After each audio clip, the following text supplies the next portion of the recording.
संस्कार कथा.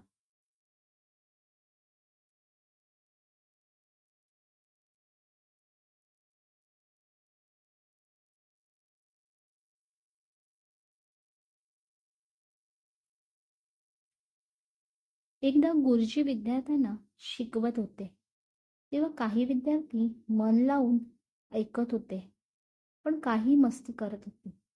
तेव्हा गुरुजी त्यांना गोष्ट सांगू लागतात.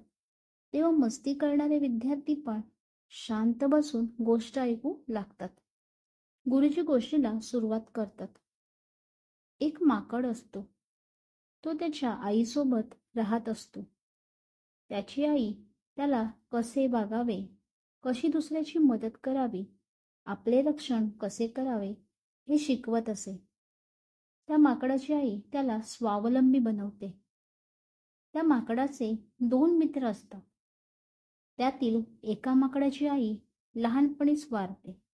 त्यामुळे तो त्याच्या आजीसोबत राहत असतो. आजी त्याची म्हातारी असते. त्यामुळे ती सतत आराम करत. त्यामुळे त्या माकडाला पण झोपायची सवय लागते. तो फक्त आराम करत असे. दुसऱ्या माकडाची आई एकटीच बाहेर जात आणि त्याला आयतं सर्व आणून देत. त्यामुळे तो आळशी बनतो. एकदा अचानक वादळ येते. त्यामध्ये सर्व झाडे खाली पडतात.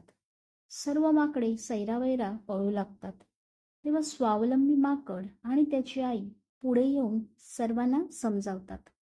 त्यांना एकत्र करून एकीचे महत्त्व पटवून देतात. सर्वांना त्यांचे म्हणणे पटते. त्यांच्या सांगण्यावरून सर्वजण स्थलांतर करतात आणि दुसऱ्या ठिकाणी आनंदाने राहू लागतात.